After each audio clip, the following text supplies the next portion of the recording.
back to another Music Maker guitar video. Today I'm going to do something that I have never done before. And I'm going to promote another guitar player, another guitar teacher. I'm doing this because I find her book to be an excellent resource, and she's a super inspirational person. We had a super inspirational talk, so I'm just going to show the whole thing. Before I do that, I'm going to go ahead and share the book with you so you can check it out. This is Susan Palmer's book, The Guitar Lesson Companion. It's pretty sweet. It goes through like a lot of stuff about reading, so that like anybody who's maybe you've played a bit but you've never read before, this is an excellent resource to just kind of get started with that. I'm using this with a lot of my students and it's really effective. So without any further ado, here's our talk. Right on. So can I ask you a couple of questions? Because I feel like the way I kind of found your page was maybe through some Berkeley people. Are you an old Berkeley person too? Are you did you graduate? Yeah, I'm not. I wish I were. I think I'm connected to a few people. I think I have some students who went there and some colleagues who went there. And generally, the people who've gone there, they really dig my book, because it kind of follows a lot of that same stuff, and yeah, it's amazing. I always wanted to go to Berkeley when I was a kid and everything, and it just didn't work out for so many reasons. But I really like that community, and so maybe that's how. Just connections and connections. Yeah, I think I saw you maybe Lauren Passarelli or one of those people. Yeah, I follow her. Yeah, said something, and then I was just clicking around from her profile and like, whoa, this is an awesome person. So obviously through Lauren, you're gonna get more awesome people, So yeah, really, really cool. Oh, rad. Yeah, right. I mean it's a big community, so that's really cool. So yeah, Stephen, do you know Stephen Kirby? That name sounds super familiar. He's a professor at Berkeley, and in 2006, when I published the first edition, I emailed him to see if he wanted to check out the book. I was just emailing everybody I knew and had heard of, and had an email address that was available. And he checked it out and wrote me just this really great review that's helped a lot over the years. And that kind of made me realize, like, oh, this is kind of in line with what happens at that school. So yeah, that's cool. Well, let me ask you this: so you had it? Did you write it in 2006? Is what you're saying? Right. I wrote the first edition, I think 2005 and in 2006. Yeah. What made you do that? Because it's like so. I don't know. It's just really inspiring to to honestly sit down with the author here for a second, but also, I don't know, just like knowing that this content and like the content that you're doing online is like totally married. Like that just is intriguing to me, and I'm just so interested in the process of that. Like what inspired you to write it in that way and to be, I don't know, just so detailed in like the approach with reading, especially. I just find that like so freaking cool. Like not to just be weird about it, but like I dig it. Such a great approach. Yeah. Well, I think like a lot of people, we have a long story to it. I'll try to condense it. Yeah. In a nutshell, I don't think that I learned by ear a lot of stuff. I had some great teachers. But I wasn't a really great reader. And so when I started teaching, I kind of wanted my students all to not go through what I went through, at jam sessions and such, where you're like, oh man, I don't know what E to play, where do I play this kind of thing. That dirty so look. I was really trying to, I wanted to give my students something that I didn't have. So that was one part. Second thing is, in my 20s, gosh, I fell in love with teaching. I mean, I've been teaching for, actually since I was about 14. As soon as I learned something, I was like, dude, let me show you this thing. It's so cool. So I was really, teaching everything from a very young age. But in my 20s, I was such a nerd and so passionate about it. I went through every single guitar method book I could find. I just wanted to find the perfect one. And I bought so many books. The music stores loved me because I wanted to see everybody's approach. I wanted to find the right book. And then eventually one of my students, he said, you should write your own book. Like, you're pulling some stuff from here and some stuff from here. Like, you've got a really good idea. You should write your own book. So I had that going for me. And then also in my 20s, I got very sick. And one of the things that happened is I had an elbow injury. Kind of a long story getting into that, but basically I was on some medication that made my tendons and my nerves just kind of go berserk. Yeah. And so I couldn't play. And it was a very dark time as well. Yeah. I was teaching, but I was sick, and I lost my ability to play at all. And I still loved music, and I still loved teaching. And I thought about doing something different career-wise, but I realized all I really cared about was guitar. And so I thought of my friends who are fellow guitar teachers and other musicians, and I just thought, I want to contribute to this field. I want to write the book that just makes it easier for them to teach. Because, my colleagues and friends, like, they were serious players and teachers, and I wanted to create something that just made their job easier. And I knew that there's a lot of people who are like me, who maybe weren't that great at reading and wanted to improve. And I wanted to make, as much as I could, just a method book where nobody could fail. Like, there's enough exercises. They sound pretty cool in a lot of cases. There's variety. It covers all the stuff that you need in a way that makes it really flexible and easy to cater to each student. Because everybody's, as like, every student's like a little bit different with where they're at, what they want to do, and where their strengths and weaknesses are. So I wanted those separate. I loved so much, like, 'cause some people can see it and like kind of play through it a little bit and just go like, okay, cool, I get it. But I find so many more need to write it down. Yeah. And no books, like, you can get a book with exercises where you have to write intervals or, whatever. Uh-huh. But like, that's always like separate, and right. It shouldn't be. Like, it shouldn't be separate. It's you laid it out perfect. Yeah, thanks. I was at the time I was also looking through piano books, and I noticed in piano books they had like theory and some notation examples, and they kind of had the whole package. And so I was, I thought that was a good idea. And, I had a ton of students that I could try all this stuff on, so every week I had, when I was writing it, I had a new copy of the book for them all. I'm like, okay, now try it, now try this. So really, looking back on that, and thanks for this trip down memory lane. Yeah, it was a lot of work. It's I was a really inspiring story. It's like, that's actually amazing. Like, I'm even more floored about all of this stuff now, just hearing how you were inspired to write it. Yeah. It was a tough time in my life, but playing guitar, teaching guitar, like, that just got me through it. Like, I'm so blessed to have this passion. It's a bit of a problem at times, but like, I love this work, and I think if there's anything that I want to communicate to my students and the world, really, is that how much I really care about this work and how privileged I am to be able to contribute something to this field. And I love hearing from other teachers and other students, and they're like, yeah, I used your book, and it taught me this, and now I'm doing these things. And I'm just like, that's the coolest thing. Like, it feels awesome. But I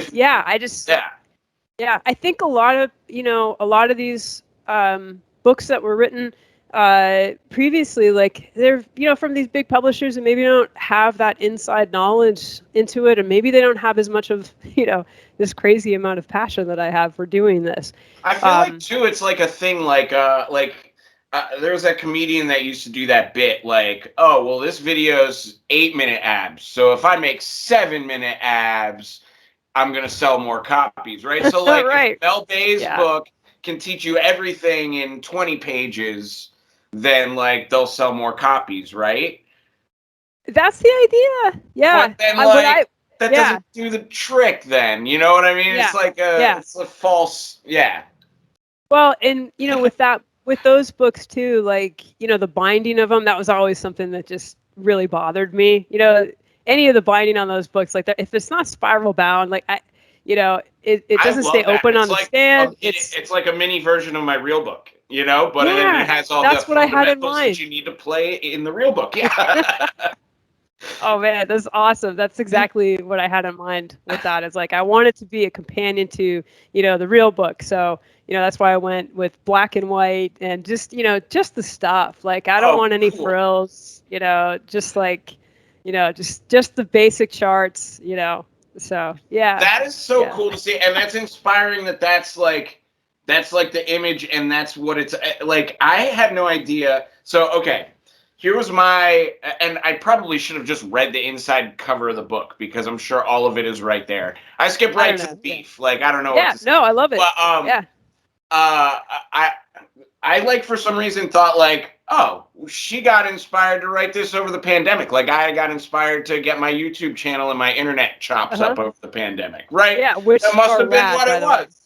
Must Yeah. have been what it was. And so it's Yeah. like really, really just cool to see like that was the image and you've just stuck right true to Yeah. it. It's Yeah. because it is solid. I was like really like honestly, I was like my mind was blown. Like, how does like a pandemic project over 1 year like become this solidified? Oh, wow. Like what is this person doing? Yeah. Yeah. Yeah. Oh man. But that is that's so inspiring that it just keeps going. And it's kind of like music itself. Like Oh, you yeah. never really master it. You'll probably come out with another edition at some point down the road when you realize, oh, well, if I say this like this, it'll be even better.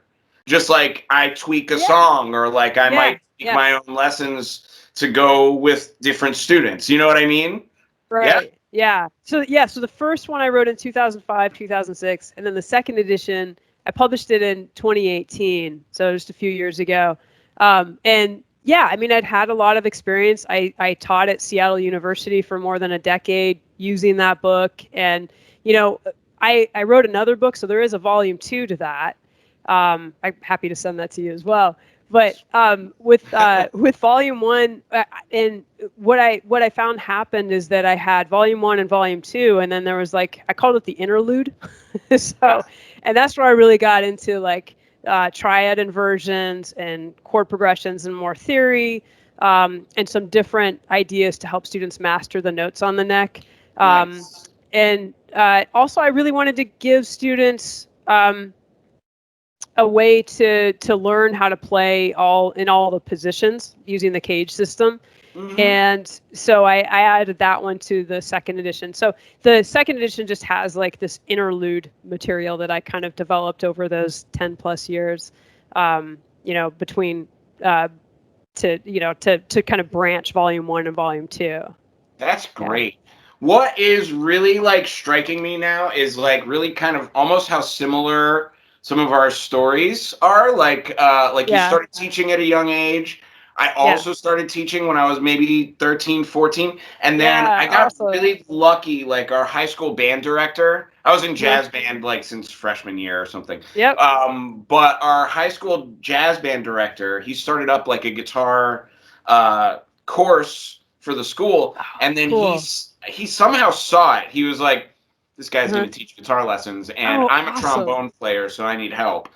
Uh-huh. Josh, can you be my intern?" So I was like Yeah. helping him teach this big course at like maybe 15, 16. And then Awesome. when I did finally go to college, like I did not want to go to Berkeley. I think it Huh. intimidated me. And Yeah. I ended up at like DePaul University for a couple of years Uh-huh. just because they Uh-huh. were kind of giving the scholarship. So I was just like, okay, I'll go with that. Um, Sure. and while I was there, I just kind of like, I had all these little like adverse events that like, I don't know, I just felt like didn't really mesh with what my experience was going to be in the real world. Yeah. And Yeah. like, Yeah. have you've done some college stuff, right? Yeah. Yeah, I Yeah. after. Yeah, yeah. So, like some of that being like everything being super, super classical based. A Yeah. lot of it, the other half of that was like the jazz gatekeeping sort of Uh-huh. vibe that was Yeah. happening. Going in, they kind of tell you like you're not going to make it in a jazz band, and you're not going to be able to play with this group, and so I Yeah. felt like I was up against that. And then I started looking over at Berkeley. I had a buddy of mine from hometown that ended up going, and he was like, yeah, I really like it. So I'm starting to look at the course guide, and I'm like, Beatle ensemble, reggae dub ensemble, hip hop ensemble, Middle Eastern ensemble. I'm like, why am I sitting here in chamber groups like that I'm Right. going to get hired for? Right. You know, Yeah. and wasting my time, like on this when I could Yeah. at least kind of check that out. So Yeah. so I did end up over there, and I did end up studying with Lauren and with Dave Fujinski and Dave Tronzo were like my main teachers. I did one semester with Mick Goodrick, but he was Oh, wow. totally brutal. I could not handle it. Oh, wow. I got his book. Oh, man. The Almanac. I don't have that one. This one when I was a kid. Do you have this one? Cool. Yeah, I know of that one, but I don't have that one. Yeah, I've had this since I was a kid. I probably still have like my analysis in here and everything. Cool. Yeah, this was great. Oh, that's so awesome. Yeah, this book really, really was amazing. Yeah. Yeah. That's so awesome. So how was he? How is he brutal? Like okay. what? I'll give you my mixed story. And you know what? To be totally honest, now that I know like the Berkeley teacher mentality a little bit better, I think I probably took it totally wrong. So full disclosure, yeah, we were all young. I was totally butthurt and totally salty. I think I get why he did what he did to me. So anyways, one day we were like in a lesson and he was making me play some tune that's normally a 4/4 tune. It was I Remember You. And he was making me play it in 5/4. Oh, wow. And I was like totally stumped. And he was like, well, just get this polyrhythm right. And I'm like, okay, like I'm a freshman. But he was like, just get it right. And I'm like, what? Okay, so how does it go? And he kind of, he's like, okay, so it's 46 BPM. And then he clicked it with his fingers. Wow. He didn't look it up on a metronome. He just knew it, So I was like, okay, Mick, how do you know how to do that? Like, you're asking me to get something, but can you explain what that was? Like that you can just know what, like exactly beats per minute, just right off the top of your head. And he screamed at me. He screamed at me. And he goes, do you see the clock, Josh? And I'm like, yeah. And he's like, well, you see the second hand? And I'm like, yeah. And he goes, okay, that's 60 beats per minute. Do you know math? Have you ever heard of math, Josh? And he proceeds to write a really complex equation on his board. I can't remember any of it now because it was really like, I mean, I haven't really done math in a long, long time. But at that point, I was pretty seasoned and right out of high school, and they were making me take at least like one sort of statistic class. So I was still doing something. Yeah. And I could not understand anything that he wrote on that board. And he ended up like, I told him like, I don't get it. And he kicked me out early, like 10 minutes before the lesson was up. And after that, I was just super salty on it, and I couldn't do it anymore. But I think that time he was probably pissed because I was not well practiced. I was busy with 1,000 other classes and overwhelmed by being, first semester Berkeley kid stuck with Mick Goodrick. You know what I mean? That was your first semester? Yeah. I don't know how I swung that. I mean, I got really great ratings going in. So I know that helped. And I studied jazz and I was in jazz band all through high school. So I had a really amazing jazz teacher that basically spent like a whole year with me, just like, here's how you audition. Wow. Just how to audition. So when I went in, like, I mean, honestly, when I went into any of my college auditions, college ratings or whatever, I got highest ratings every single time. And I don't think it's necessarily because I can play better than anybody else. I just know that I just knew how to like walk that line. Yeah. Paul's Right. lessons with me. Right. Yeah. And so I think so few guitar players know how to do that. You know, we're just not trained that way typically. You know, Right. and yeah, that's wow. Yeah. That's So incredible. I'm glad you got that because that really opened a lot of doors for you. it did. It was huge for like everything. I mean, honestly, because again, the biggest reason that I went there was for all the ensembles, and Uh-huh. obviously, I mean, if you know anything about that culture there, you only get in good ensembles if you have good ratings. Uh-huh. You Yeah. know, so I was really lucky that I got to walk in and get into like hip hop ensemble. And you know, Louis Mhm. Cato. No, I don't.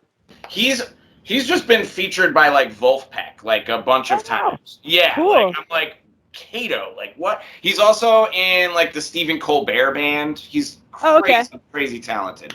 But I was in an ensemble with him for Uh-huh. like my first semester, and I'm like, Uh-huh. whoa, like this is the caliber of people that are there. There was another guy that was like, oh yeah, I just came off a tour with like Al Green's band. And I'm like, I'm in an ensemble with you, like my Yeah. freshman year. So yeah, it was Ah, that's definitely awesome. a door opening thing that Paul did, you know, like teaching me that. Uh-huh. So yeah. The difference I would say is I could never read books. I was just like I Yeah. had a guitar glued in my hands at all Yeah. times, Yeah. and I had some really good guitar teachers. Uh-huh. Um, Yeah. but like, yeah, I don't think I ever really read except for like what my high school band director made me read. Right. Yeah. And that I went crazy with because we had like an insane kind of jazz program there, and I had Uh-huh. trumpet players to keep up with, and you know Yeah. those dudes Yeah. works. So, Yeah. Oh, you were so taught well young. That's awesome. yeah, they Yeah. threw me right in it, you know, and Yeah. I was lucky to be kind of thrown right in it. So, Uh-huh. so that's kind of my story, and that's what I'm sticking to. Yeah, no, I love it. I love it. And thanks for the Mick Goodrick interlude there. Yeah. Yeah, I've been fascinated by his playing and, you know, that book really meant a lot to me. So yeah. that's cool to hear like, wow, you've met him. That's so Yeah, rad. I met Yeah. him, totally got screamed at by him, and also just Uh, marveled at everything that yeah. he offered to. Because his Yeah. have you checked out his other books at all, like the Chord Almanac or No, I'm taking notes here, but yeah, I yeah, think that's on my list at some point. Yeah. he's got two versions of it too. So like the Huh. volume one, which is the main one that I use because none of my students have gotten out of volume one. It's insane. Yeah. But it's basically like all kinds of different voice leading exercises, Uh-huh. everything in C, but Uh-huh. it's like every possibility in C major, every Huh. possibility in melodic minor, every Oh, cool. possibility in harmonic minor, and then I think the next book goes into harmonic major Uh-huh. and like Yeah. does some extra like different stuff that he left out of book one, I guess. You Yeah. know, yeah. Love it. But then the other one is factorial rhythms, which is Huh. awesome. Okay. It's so it takes down just really simple rhythms, and it does Uh-huh. all different time signatures and all this too. But it does Uh-huh. all just really simple rhythms. But then Uh-huh. it juxtaposes it by like 1/16th note rest. Oh, yeah. So Yeah. you learn every like it's exactly what the book sounds like, Yeah. factorial of Yeah. Yeah. the single rhythm that's there. I feel like that happens in that melodic rhythms book. Um, the William Leavitt. Is that how you say his name? Levitt? Leavitt? Leave it, let it. I don't know. We can. Yeah. Yeah. He wrote the modern method for guitar, which is really good Yes. too. But yeah, I think he does. I think there's maybe some of that in the melodic rhythms at the beginning of each section. He does something like that, which is really Cool. helpful. Yeah. Cool. So when you teach, do you teach like do you do your own private studio, or is it like do you work for like an organization? Like what do you what's your deal? Yeah, I've done a lot. Yeah, I right now, you know, like most people, I'm online. It before the pandemic, I had the most wonderful studio space in Seattle, in my neighborhood, Capitol Hill, and just a beautiful, beautiful space. And when I was there, I taught private lessons and group classes, and I had other teachers occasionally come in and do master classes and stuff like that. I was living the dream, you know. Cool. So yeah, and then pandemic hit. Right Are you before pretty much that, just all online since all pandemic? online. Yeah, I actually moved across the country, so I'm now living in Maine. Cool. Yeah, my partner is from Seattle, and we were living in Seattle, obviously. And she did her residency out here in Maine. She's a neuropsychologist, and she did a residency out here. And then, about the time the pandemic was We're hitting. similar on that level too. I don't want to interrupt you, Oh but yeah. we'll talk. Yeah. Oh yeah. Well, she got a job out here in Maine, and at the same hospital that she'd worked at before and really loved. And so I had to move online by that point, and we just thought, well, let's move across the country in the middle of a pandemic and start something different. Before all that, I was the guitar instructor at Seattle University for 12 years. I also taught at Cornish College of the Arts in their summer program. I came up with this thing called the Rock Project, and it was basically, using rock as a way to, get these kids in and kind of teach them their fundamentals, in a cool way, so that if they wanted to go to a school like Cornish or somewhere, they'd have a better shot of getting in because they would have been schooled in some of those things. Yeah. I also taught for a year at a middle school in Seattle. I taught guitar and ukulele to 5th and 6th graders there. That was a trip. Yeah. And then before that, lots of private teaching and workshops and stuff. I did a workshop with at the University of Washington for their summer jazz program a couple of years. So lots of different things. I really love teaching classes as well as the private lessons. And I've been really lucky to have this variety of ways to help students. And they're helping me because I just feel like, let me give you this stuff. Don't you feel like you get better at guitar from like teaching them how to get better at guitar? Yeah, like, the only thing I feel lesson. is, the only thing that sometimes is hard. I don't know if you experience this too, but I'm constantly planning for students, like they need to learn this thing. What's their approach? Where are they at with that? And really helping them reach their goals. So sometimes it's harder for me to sit down and do that for myself. So, and that's where I really like studying with other teachers, because then I'm like, okay, I don't have to access that part of my brain. I can just be the student, and tell me what to do. Just tell me what I need to practice every day, and I love that. So and I'll tell you right now, one of my current students is putting me through that. He wants to learn, and this should not bother me. Like, this should not get me at all. But like, I'm finding a weakness in my own playing. But he's like, I want to learn this specific fish solo, note for note. Wow. I want to do this, and I'm having a hard time with it because I was maybe a big Fish fan going into college, and then like I don't know. I think maybe discovered the funk late, like, and then I got into Earth, Wind, and Fire, and I got like all like mad, like at my parents, like, why did you play all that ZZ Top and Skynyrd at me as a child when Earth, Wind, and Fire was available? Like, what? And I just kind of like dug into that rabbit hole forever after that. That explains a lot. Yeah. But that said, after like kind of being in that Trey phase and then discovering this other thing, I spent so much time trying to not sound like Trey. So now I've spent so much time not doing the thing and doing the opposite of Trey that now I have to learn this Trey thing.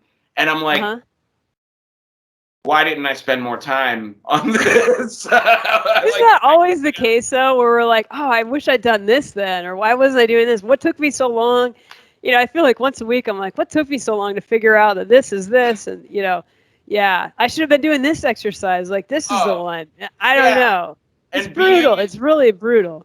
Yeah, and I don't know what the music scene is like where you're at, but like, I mean, the music scene where I am, like, I might as well have really dug in deep to that because these guys are deadheads and they're Fish fans. Like, that's who the people who are paying for tickets are right now. Yeah. So Yeah. I probably should have just done it anyways. But Yeah. like, just I don't know, whatever was driving me at the time just told me go the other way, because Yeah.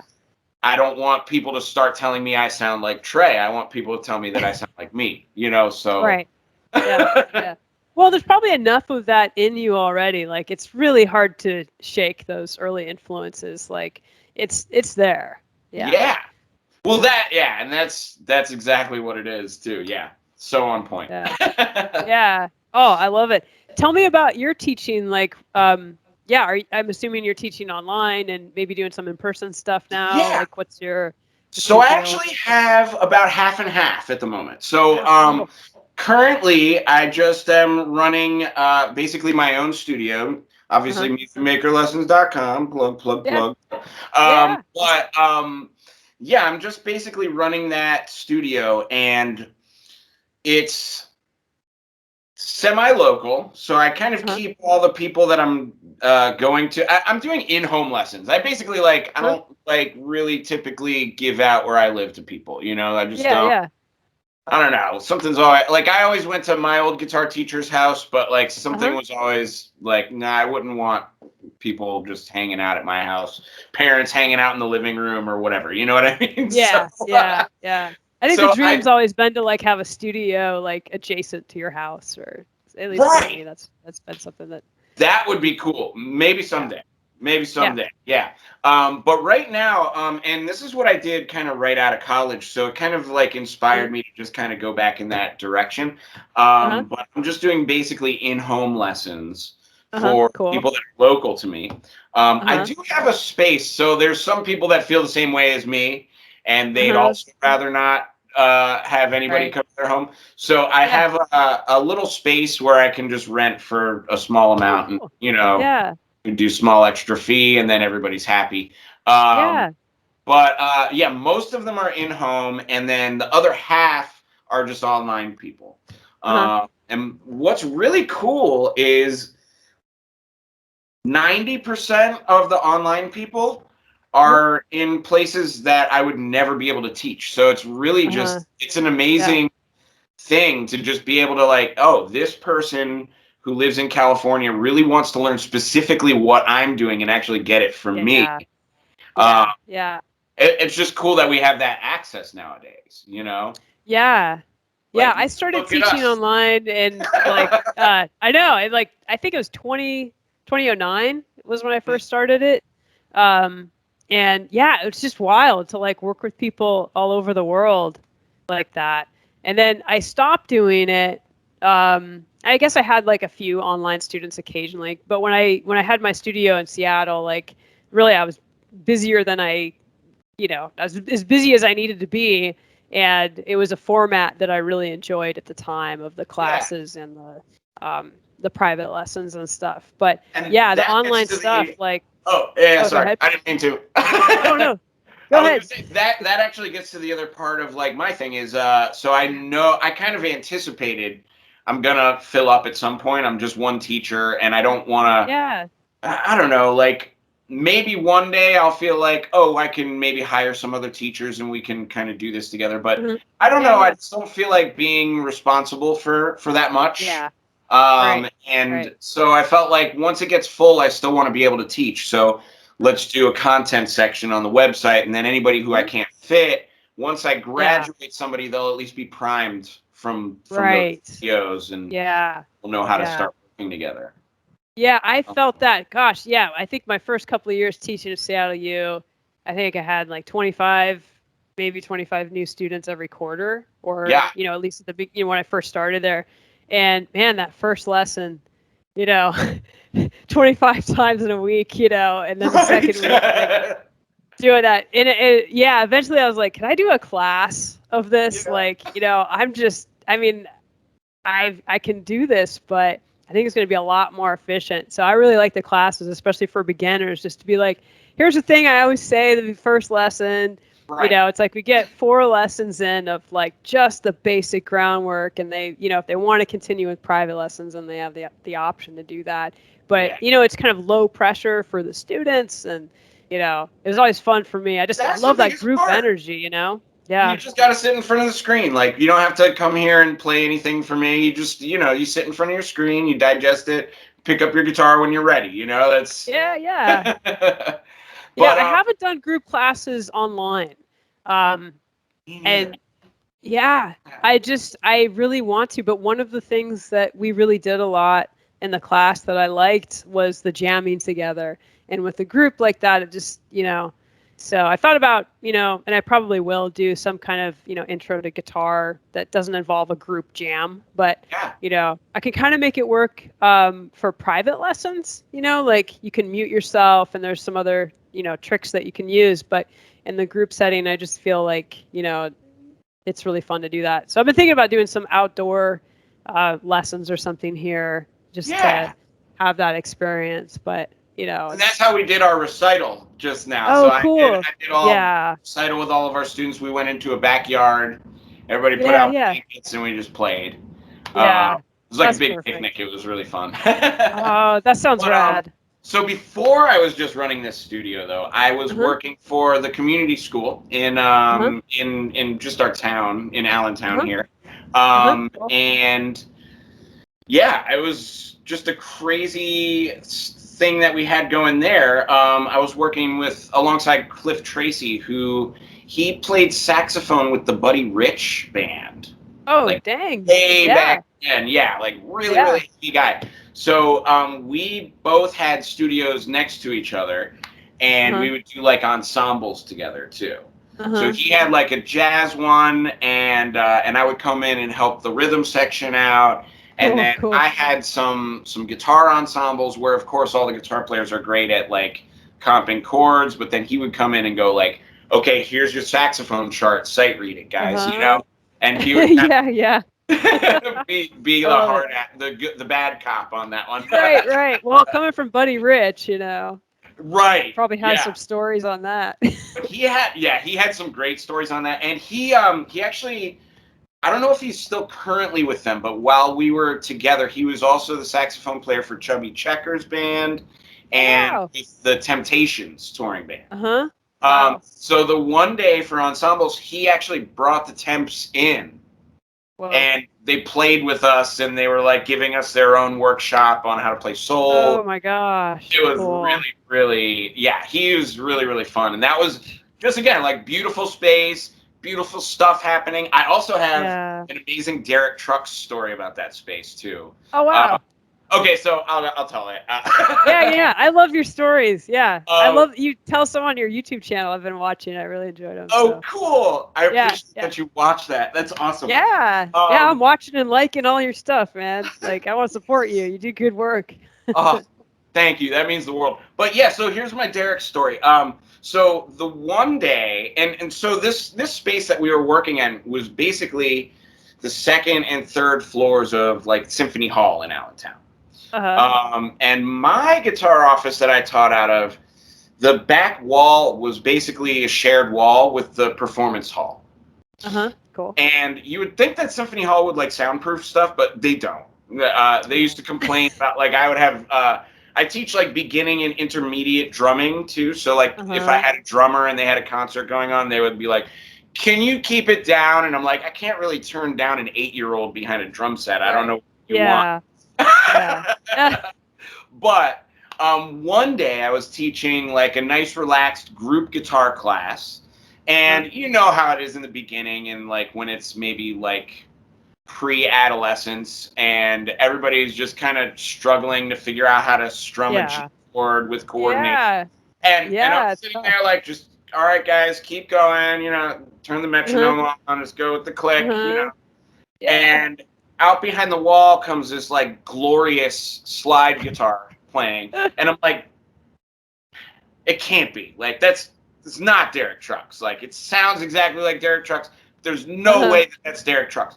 So I kind of like peek in there's like a little back door right next to my office door. Uh-huh. So like I just kind of peek in and I'm like, if you wouldn't know, it's Susan Tedeschi and there's Derek Trucks and they're setting up their Wow. amps and here we Uh-huh. go.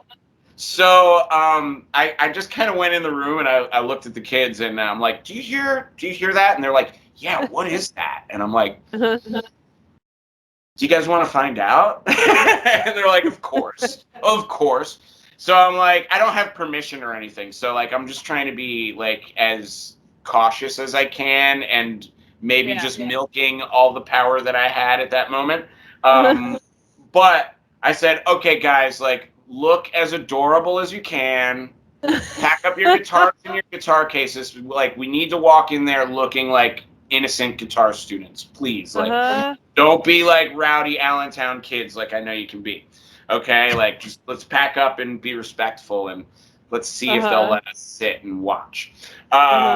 So we sneak in the back door, and we're kind of like walking, sneaking up the balcony area, and Derek susses it out immediately. He's like, hey, who are you? And I'm like, I'm sorry, we're running a guitar class on the other side of the wall, and these kids just really, really wanted to know what was happening here. And he goes, oh, come on down. Front row. So we all sat in the front row. And if that's not enough, so we're sitting in the front row.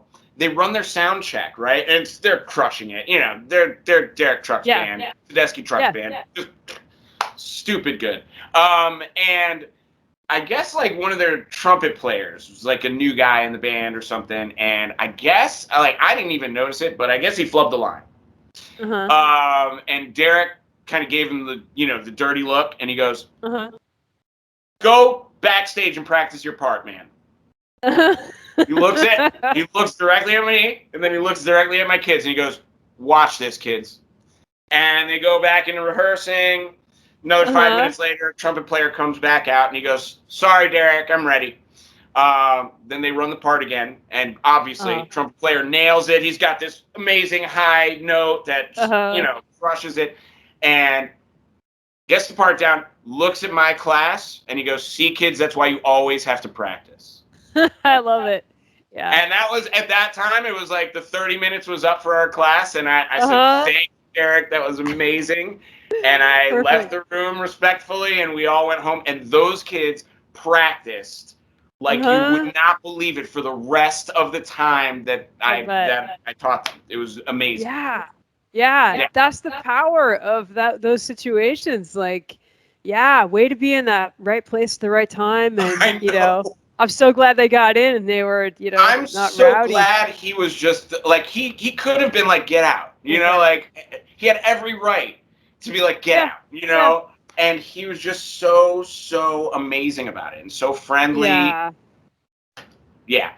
think, classic. I mean, we're all in the same boat with this stuff, I think that's something that that's one reason I really got into music. Do you remember being a kid and like having an older musician like treat you like kind of like a little adult, when you were talking about music and stuff? Like, I remember having that experience where, it didn't matter what somebody's age was. Who was it for you?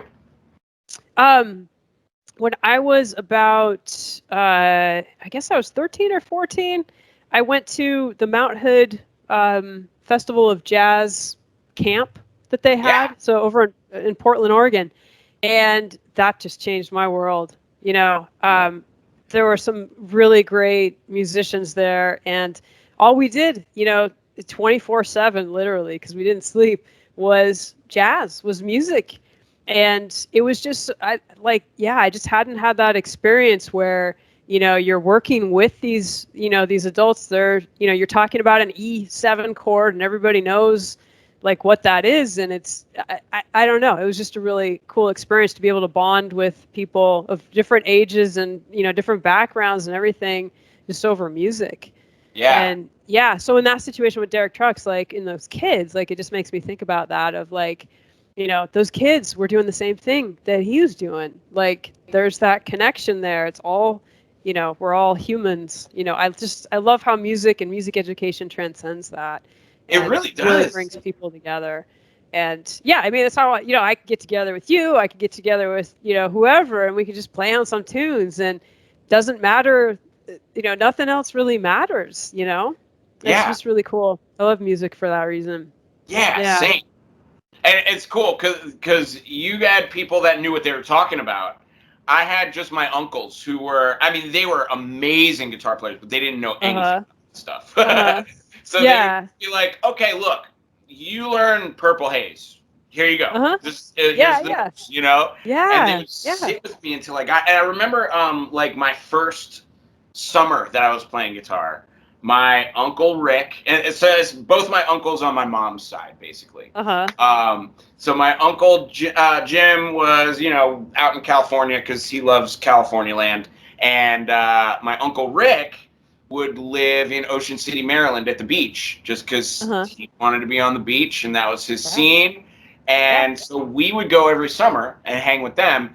And I remember he gave me a child-sized guitar. It was called a Chiquita. It's a Chiquita, real big on the top. Uh-huh. And he Cool. said, "This is how you play Wipeout." And he gave me like a tab, and he showed me how to Yeah. read tab.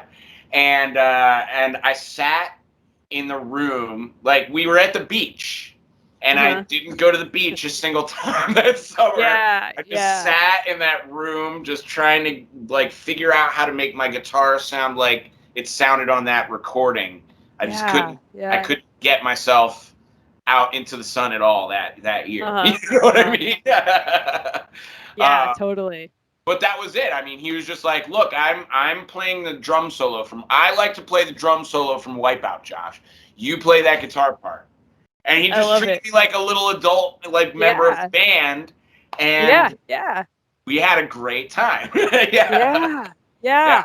And what I love is how you just did it, like, I think, a lot of adults, the problem is that they think that the kids can't do it. And so they treat them differently with whatever activity it is. Like, oh, this yeah, is how you do this or this with musicians, it's such a natural, organic, um, thing that we have inside us, this desire to play and love music. And so when you have a musician and they know that, they can talk to that little kid like that of like, hey, you just do this, and the little kid gets it. And I think like me, they're all kind of blown away a little bit of like, wait, you're not telling me I need to, do something a certain way. It's like, hey, just experiment. Like, play. Yeah, we're yeah, yeah, playing. exactly. And that's, really like that. Isn't that what it's all about is like play, we're just Yeah, messing around. Like theory and all that music notation. I mean, I love that stuff. I think it's really important. And I think of I course. think it's really cool. But when it comes down to it, it's just I'd rather hear a little kid play, with soul, who's just like, gets lost. You see those little kids, they just did lost, like playing and messing Yes. around and stuff. And you get that experience, so it's really fun to watch. Rather than somebody who's doing all the right things, and they each have their place. Yeah, But I love the just that the base of it the of fun. just emotion and playing. We call it play for a reason. Right. Should always kind of come back to that. Yeah. So, oh, that's cool. Yeah, Yeah. Cool. yeah, yeah, Nice. So I wanted to tell you because you have a partner that is not a musician. yeah. Is there something that made you do that? Like, because I Made had me the do that. worst time dating musicians. I don't know. Yeah. Yeah, I think that can be really hard. I think I didn't really try to do that. I guess the thing that I immediately noticed about my partner was how into her work she was and her passion for her field. Yeah. And it started when she was very young and going through all the schools and trying this and doing different things and coming home from work and just being excited about Yeah. um, you know an article she read or whatever the thing is. Like I love being around people who love their work, who Yeah. and it doesn't have to be their work, but who have a passion for something that Totally. um, that they really care about, and they're making a difference in the world, and it's a positive difference. And Right. so I think those are just the kind of people that I like to surround myself around as Yeah. much as I can. It doesn't matter the field, it really doesn't. It's just, somebody who understands maybe why I would stay up past midnight working on this thing, I just get obsessed about it, whether it's See, a I had guitar thing or like, how am I going to teach this thing, you know? and maybe this was like a young person thing. Who knows? But I had like an issue with dealing with the other egos of other musicians, at least the ones that were my Yeah. age at the time. And Yeah. And I ended up marrying an engineer, and I Uh-huh. could not be happier because Yeah. she like so and what really drew me to her was like again like it's not really like that she does that work, but like the nature of Uh-huh. what she does is a continuous self improvement. Yeah, yeah. So and she started doing that kind of like in factories and just going like, okay, where are there problems on Yeah. the line, and then where Oh, I can we love it. fix that? Yeah. And she kind of we used to have these talks about like, oh, like you're an efficiency expert, don't you cut the fat then and fire people? And she goes, no, it's never about that. We can afford the people, that's why they're there. We just need to make sure they're improving what we're doing and not Yeah, yeah. we don't have some kind of process that's clogging the line. And then I'm like, man, that goes right along with guitar. Uh-huh. Right, right. And then we started like this was the coolest thing, and this was kind of what made me realize like, man, I need to marry this person.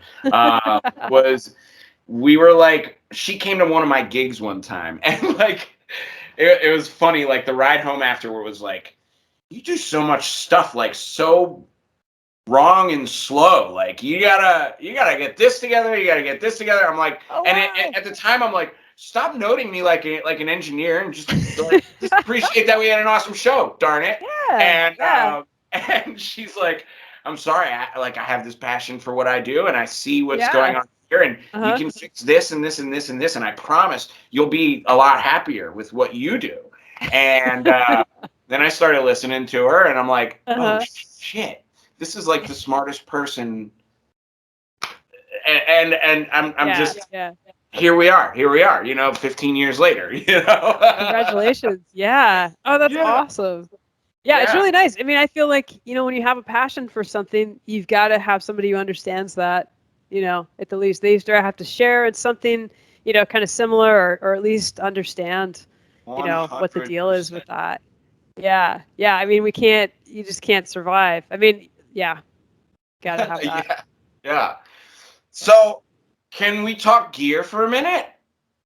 Sure. I'm no What, gear expert. I'll tell you that. So, what's I just I'm wondering like favorite guitars, favorite amps. Do you do pedals?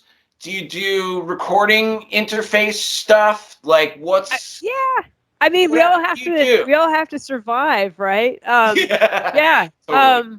For guitars, so kind of come back to what I talked about earlier when I had this injury in my elbow that was really bugging me. And what I finally found after years, over a decade of not being able to play really, was that these Fender Yeah. Duosonic and Music Masters, these That's vintage gorgeous. models, 22.5-inch neck. But the thing for me is that this part right here is 1.5 inches wide. Yeah. And for my small hands and, this previous injury, like that just made all the difference. I All of a always sudden I notice could play those inversions and stuff that I wasn't able to play before. I always Um, notice that guitar in your videos, and also in a lot of them that there's like a Epiphone, maybe yeah, hollow or semi-hollow one.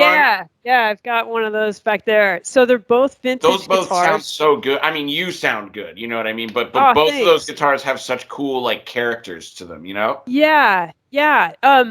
Honestly, I mean, this my Music Master is 1959. I would prefer to not have a guitar that is crumbling, you know. But the thing is that they don't make these same necks anymore. Fender, I just found out. A student of mine emailed me the other night to tell me that there's a new paranormal. I think that's the name of it. Right, the Fender Paranormal guitar. series. Yeah, and on their offset version, they have a 1.5-inch neck. I think it's 1.56 or something. So it's a little bit Interesting. more, but still, it's a good neck. But it's 24-inch scale. Mine are 22.5, so it's a little bit different there. I think my Epiphone, it has a very similar neck. It's a little over 1.5, but it's also, I think it's a 24-inch. So it takes a little more. It's a little more stretch for me to play that one. But so I'm usually on this one. And one of the other reasons, I have a beautiful Duo Sonic that used to be my main guitar, but it really needs some new frets. And my Music Master, I got it refretted right before the pandemic. Like, I think it was January, January, early February. And so it just plays better than all the rest of my guitars. But yeah, it's the tuners and stuff they're going. But these guitars, when I got them a couple years ago, they were less than $1,000 a piece, and they're student models. They're not super great guitars, but they are for me because I really, it's the neck, it's the scale length that I really like. So I would love to have, a Les Paul and a Fender Strat, and all the sounds. With these specifications, but I haven't been able to find anything. There were certain years where these guitars were made, and that's it. So the really good guitars of that era, they're 10 grand or so. And I found out that my guitars are actually, they've gone up in value quite a bit too. So. I'm sure that one has. I mean, just the way it looks, like I can tell that's real deal vintage. Yeah, and I'm kind of bummed about that, honestly, because I don't like having expensive guitars, Like, I don't want to have to worry about it, That's why, like, these two, I don't know if you ever noticed these, but these were both Squires. Yeah. These are both Squires. But I parted the shit out of both of them. Yeah. So, like this one has a Warmoth neck, and I don't know why, but at the time I was really into like a big giant baseball bat neck. Yeah. So I got the Warmoth baseball boat neck thing. Yeah, that's cool. And it's pretty thick, and it's got, I don't know if you can see it, but it's like almost triangular on the back. Yeah. Like the bottom of a boat. Yeah. That's so cool. So yeah, that one's cool, but like I can't play quite as fast on this guitar. Yeah. I gotta kind of take it a bit easier and maybe be a little bit more careful with how much I bend. Because like on this guitar, I'm doing like I'll bend a full triad on this guitar with no problem. Wow. But then on this guitar, I'm like, don't do that because I'm gonna hurt myself. Yeah, it's nice to have different options. I think that's really important. Yeah. That's cool. Yeah. So this one's got because I wanted to do the Strat thing, but then I also just wanted to be really versatile. So I got these Lindy Fralin pickups. So they're kind of they're noise canceling, and then they have some like special features. Like there's a fat switch is what he called it. Cool. It makes it like a little less trebly, but then there's also a treble boost. Yeah. So this one has like all the tricks on it, and honestly, it has the expressiveness of all the other like single coil, like it does. Yeah. So in normal mode, they're basically just really good sounding single coils. Yeah. Now, is that a MIDI pickup you have on there too? What's that? Sometimes is. I don't currently have it on there. Hold on, I have that over here. Yeah, I have my MIDI pickup here. The triple play. Oh, wow, cool. I like this a lot because you can just put it on different guitars. I have it outfitted for that guitar and also for my PRS. Oh, wow, cool. But yeah, so this so that was like the like just kind of tone guitar. This one I just wanted it to be a ripper. And I was listening. Do you know that guitar player Lyle Brewer? Yeah. Wow, that guy is amazing. But he was doing all this Telecaster stuff, and I was like, I'd probably just need to build a Tele. So I got the Squire Tele, and then I wanted like a vintage style neck because I was getting a little sick of the boat neck thing. Yeah. This is my pandemic project, actually. Yeah. So I got this that's at the awesome. beginning of the pandemic, then I parted it out over the pandemic. So it's got the Warmoth neck on it. Then I put locking tuners on this one because I wanted it to be really stable tuning. And then I actually, it had like once I put in new pickups, because these are now 50s spec pickups from just like Stu Mac, whatever. But I felt like it had a lot of mojo, so I was like kind of scared to do anything else to it. So I actually hit Lyle up, and he was super nice. And I said, like, okay, what's the deal with the brass saddles? Like, do I need that for really do the Telecaster thing. And he Uh-huh. goes like, man, just do it. Like you already did enough to this thing. And if you want it to really be a Tele, like I think you need it. So, Yeah. Yeah, that's what I have on my listen, Duosonic, I'm pretty sure. And then this one has the little grooves. I don't know yeah, if you can see it. yeah. Is that a top So, loader?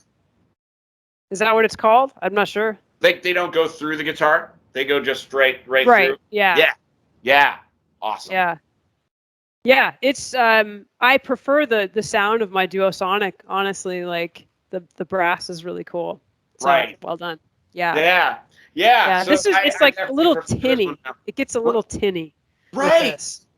And Yeah. I was also reading about it, and there's like another thing going on with Telecasters where the bridge pickup is Uh-huh. voiced like a lap steel. Huh. I never knew that, but in the traditional like 50s blackguard tellies, that's what they did. So I made sure to order that too. Huh. So it really Interesting. does the real like Danny Gatton Telecaster kind of Uh-huh. thing. So Wow. I'm pretty proud of this one. But then Yeah. yeah, I think this Paul Reed Smith might be like the one. You know what I mean? Yeah. Because Those are great. Yeah. yeah, and this has like the family backstory to it too. So Oh, what is that? okay, so when I was like 16, I was only playing on a Squire Strat, and I was in Uh-huh. jazz band, and our Uh-huh. jazz band teacher was like, you need a different guitar." Yeah, So I know. I remember that. so for that I ended up like borrowing a jazz box from a teacher, and that kind of did the job there. But at the same time I was playing this nicer guitar than my Strat, and I was realizing like I probably do need a better Uh-huh. instrument Yeah, yeah. learn on. And so I saved up my money for a little while, and I went to the guitar shop and I bought a Parker Nightfly. I remember that was the Oh, one. yeah. I was Those were like, cool. that catches my eye. It plays Uh-huh. great. It sounds good. I'm Yeah. getting it. Yeah. So I loved it. But then, like on day one, high E string just broke. I wasn't playing it hard. High E string broke. I'm Uh-huh. like, oh, that's weird. Change the Uh-huh. strings, breaks again. Uh-huh. That's really weird. I need to go back to the guitar shop and get more strings. Put it on again, third time, busts right away. Whoa. So I'm Yeah. like, okay, something's wrong with the instrument. Can you fix it? Yeah. They couldn't fix it at the shop. They sent it back Wow. to Parker. Oh, Parker wow. said it's fixed. Here you go. Put another E string on it. Pop right away. Oh, So I'm like, no. all right, I hate to do it, guys, but like, can you give me a different Parker? And they're like, at our store, I guess that was like the one that they had. Like, we didn't have any more. Yeah. They weren't going to order me none because, you know, it was not worth their trouble. So, Yeah. so I was like, okay, I need to find a different guitar then. So Yeah. at that point, I'm like kind of like heartbroken. And I Oh. think I bought a Jackson Uh-huh. AT or something like that, just because like, oh, that looks cool. And I like rock and roll, you know, like, so I was playing it and I wasn't really super enthused with it. And Uh-huh. then I would go over to my Uncle Jim's house. Uncle Jim and Uncle Rick are kind of over there. We're all hanging. And my Uncle Jim comes out with this guitar. And he goes, hey, like, I just checked this guitar out. Like, do you want to check it out? And I'm like, yeah, it looks gorgeous. Do you Yeah. mind? He's like, yeah, cool, go for it. There's a Princeton reverb down in the basement. Go for it. So Uh-huh. I'm like, in the basement, and you know how like when you play music and like you like time travel and then all of a sudden it's Yeah, 5 yeah. like, whatever. Yeah, Yeah, yeah. so that happened like immediately as soon as I plugged it in. And Yeah. so I go up, and it is like a couple of hours later, and him and Rick are like, yawning, like, so did you like the guitar? And I'm like, yeah, it's amazing. And I'm like hesitantly like, please take Uh-huh. your baby back because Yeah. I'm gonna die if my heart breaks anymore over this. Yeah, And he yeah. goes, Josh, come into the other room with me. Uh-huh. He has 3 identical guitars. Oh, wow. And he goes, that's you, that's me, that's Uncle Rick. Let's have some fun. And then we started playing.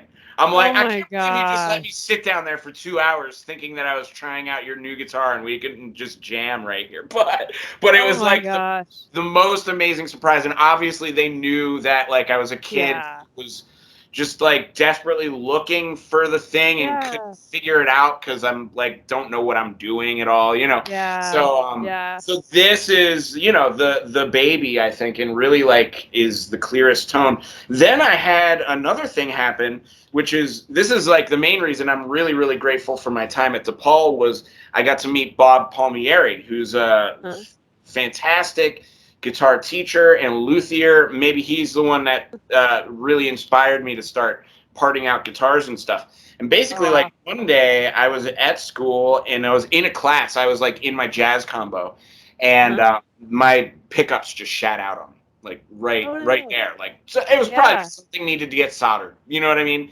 Wear and tear at that point. You know, I'm sure that's all it was. But our director goes like, go take it up to Bob real quick. He knows what to do. And I'm like, okay. So I take it up and he goes, oh, okay, cool. You mind if I take this for like 2 weeks and I'll trade you this guitar here. I'm like, okay. And you know, I'm playing like his guitar. It's like, I'm not like enthused with it, but it does the job, you know? And gives it back to me in 2 weeks and he's completely hand wound and rewired my pickups. Cool. And little did I know at the time, but the guy's famous for wiring pickups. Like I might as well just have gotten some amazing custom pickups. But he'd been listening to me all year, and he was my audition guy when I came in. So I auditioned really well with him. So clearly we were good friends. And he like knew my tone and my sound and my touch exactly, and he wired them specific to that. And so I really do think, like not only does this guitar just have that mojo, but it's got like his kind of special touch that he put on it. Yeah. So I'm looking for a guitar like that, you know, like with that kind of story. I think, I mean, I love these guitars. I'm really, you know, it's great to be able to play them, but maybe I'll sell these and be able to afford a custom guitar, you know, that's more to my specs, you know? But I always recommend people to part out guitars too. I mean, you know, like to get the Telly that I have there. I mean, I maybe spent $500 in total because you know you get a Squier guitar, they're cheap, you know, and then just one part at a time. You know, it's $100 here, $100 there, and then next thing you know, you got everything you don't need. even notice it. Right. And all of a sudden, you've got an expensive guitar. Yeah, exactly. Yeah. Nice. Cool. Yeah, for my amps. So when I moved across the country, I sold all my amps. Sad story. One amp that I really liked that I had. So wait, no amps at all? Yeah. So the stuff that you post, is that interface? Well, I got a new amp once I moved. Okay. But I didn't want to like cart the stuff across the country. It's just too expensive. And I had a studio. I had, I don't know, 5 amps, something like that. I don't even know anymore. It was hard to sell them all. But the one I really liked was, I don't know if you played through one of these, was a Dr. Z. It's like the Jazz Club. Have you played one of those? I don't know if I've played that specific amp, but there's an artist around here who plays only those. And every once in a while I get to play rhythm guitar for her. So she'll bring the Dr. Z backline. And it's always the most fun. Yeah. Or you know what? I totally messed up. I do love Dr. Z amps. ZT is the company. It's called ZT.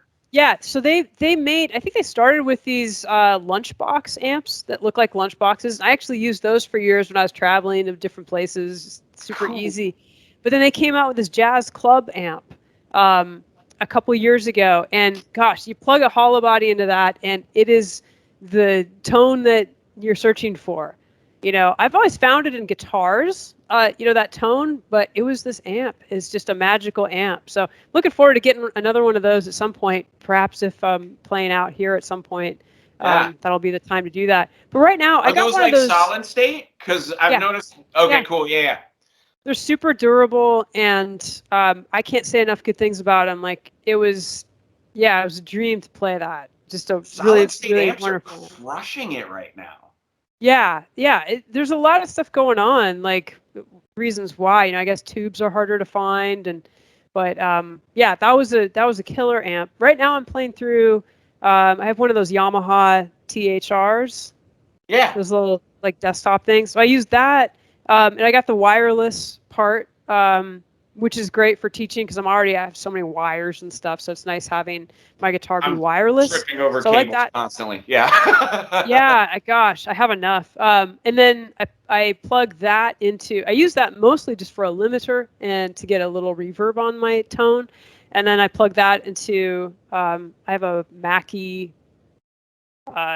little DI. It's like it's a mixer basically, but it has the USB. So I use that into, and that's what I'm using my microphone here into as well, and then into the computer.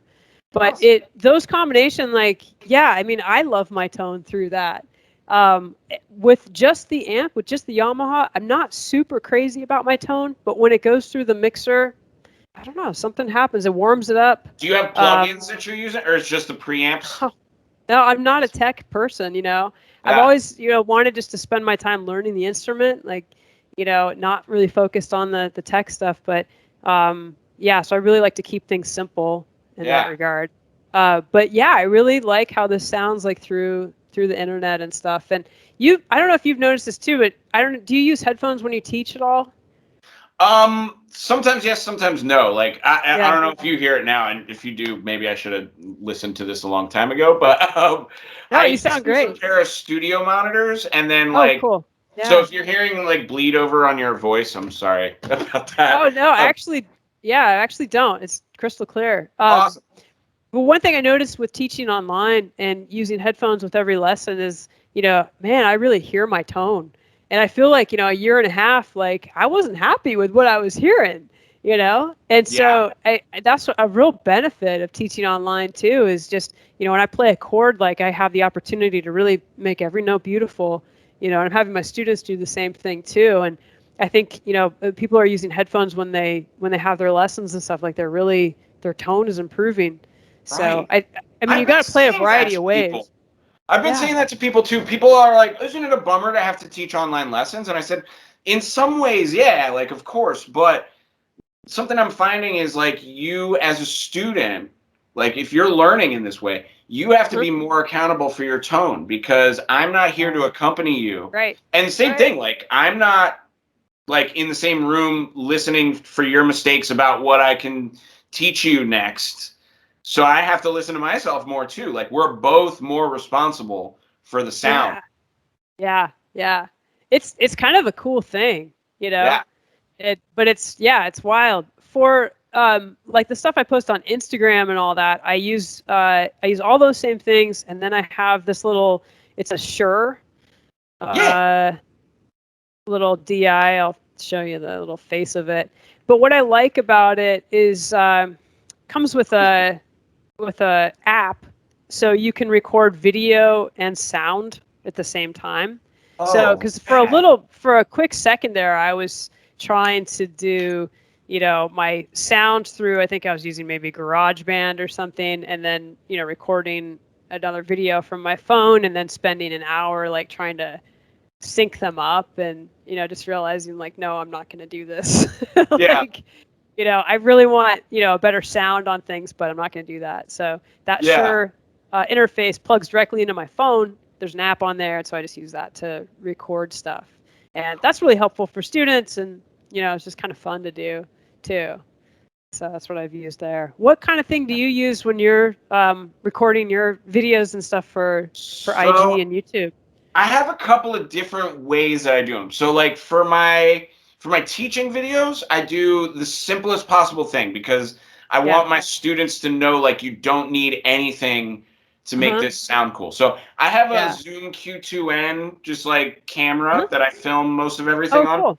It's got a Yeah. great microphone. So I just Yeah. make sure the amp is set up nicely and so that it can Uh-huh. be read clearly and I Cool. just do everything direct through that for all the Nice. educational stuff. Yeah. Yeah. That Now, works out really well. and it makes the editing super easy Uh-huh. because like I don't have to line up all this stuff or whatever. Yeah. Right. Um, Right. but I like I said, I also find it really really effective, and that's actually a lesson. I'm sure familiar with Tomo. Yeah, yeah. That was the lesson that I got from him, because I started doing some video lessons. I was being really picky about that stuff, and like, honestly, it wasn't very good because they were my first couple of video lessons or whatever. But I asked him, "Will you look at them and just give me some feedback?" That was actually my first lesson with him. Was, Oh, "Will you give wow. me some feedback on my teaching?" And he said basically, yeah, you're doing too much. You need to just make the video really simple and edit as little as possible, because that way people will feel like they can do it too. Like if you have something that's all edited up and chopped up, people feel like they can't do that. And then when they feel like they can do it, then you win as a teacher. Is basically kind of what he told me. So for all the teaching videos, all the theory videos, I only do that. But then what I've been noticing is that with my interface and with my camera, I can do some really cool like stereo tricks. So, and maybe this is just like because during the pandemic, I got a little bit into like the mixing and stuff. And before I was teaching at the community school, I was doing a lot of work for Penn State. And through Penn State, we had a recording engineer that would come in. So I would help him teach his classes, and he would kind of give me a little bit of coaching. So I got a little bit of like nerd factor from Wayne there, and I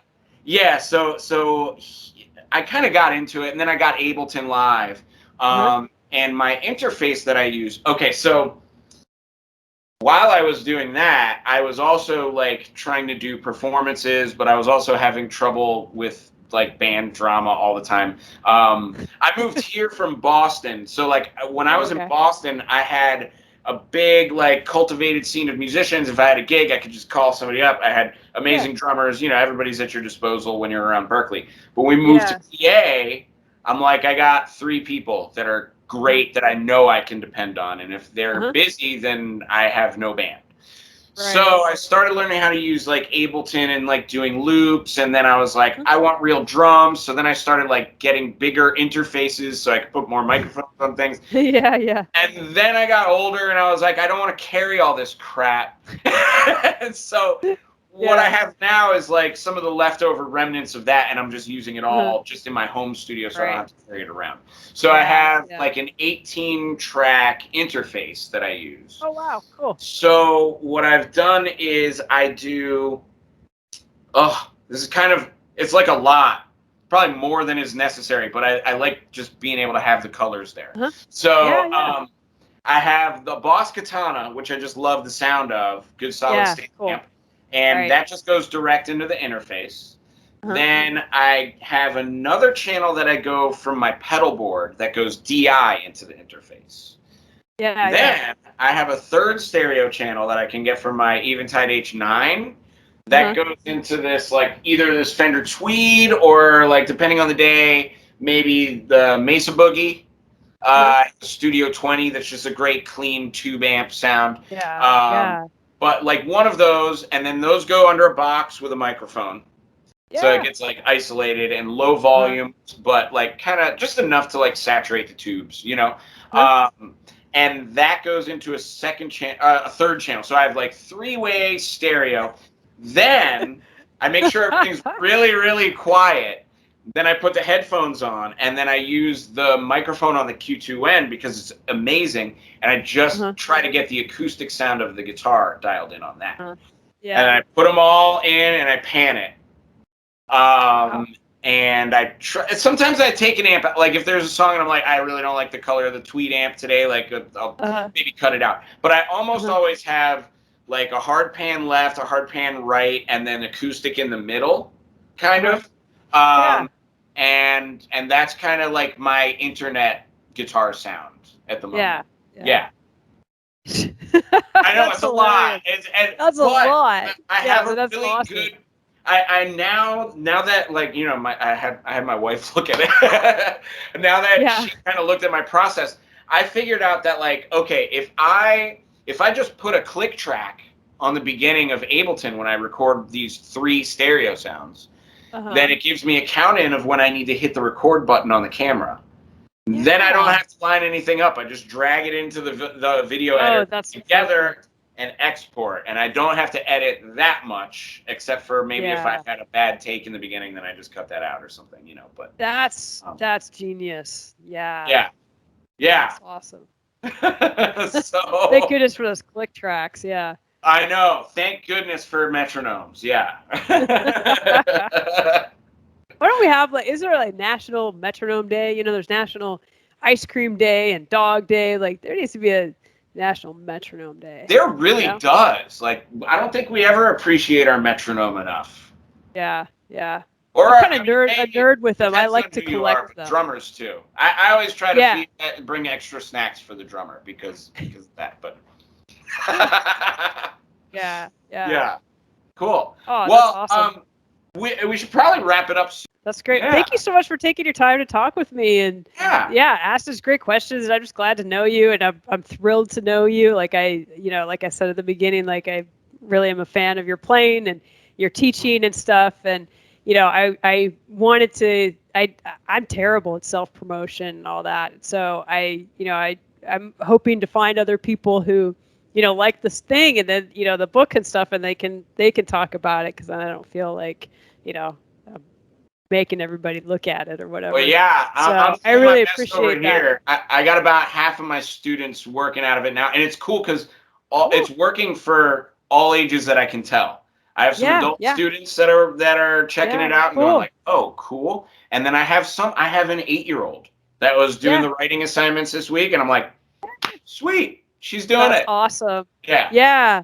So cool. Well, I do offer teachers discounts on books. So if if you're teaching in person more, and you want me to send you a bunch of books at a discount, then you can just pass that on to your students, or you can make a couple bucks off of each book. But my whole goal with it was to help teachers. I believe in this, and I want to make it easier, and I know we all struggle with all of this stuff. So any way I can make it easier for you and your students to get their copies, like, let me know. And awesome. It goes for any other teachers who happen to be listening too. Sweet. Yeah, guys, check it out. All right. Very cool. Yeah. Well, I'm gonna go get some dinner. And you do that. Just thanks for all the inspiration. Also, because everything you just said, like, so much right back at you. I'm just a huge fan of your playing and of your book, and it's just you're a huge resource. Like, just wow, thanks. Yeah. Awesome. That makes me very, very happy. So yeah. Take care. Reach out if there's anything I can do to help. And I hope you get your 1,000 subscribers, and regardless of that, I hope you and I can play together at some point. Yeah. So that'd be really cool. All of that, yes. And when I do, I'm gonna say when. Let's manifest it, right? When I hit 1,000 subscribers, I'm hitting you up for that track. So perfect. I can't wait. Yeah, I'll be practicing. Nice. Me too. I gotta keep up with you. All right. Cool. I'll catch you later. Take care. Cheers. You too.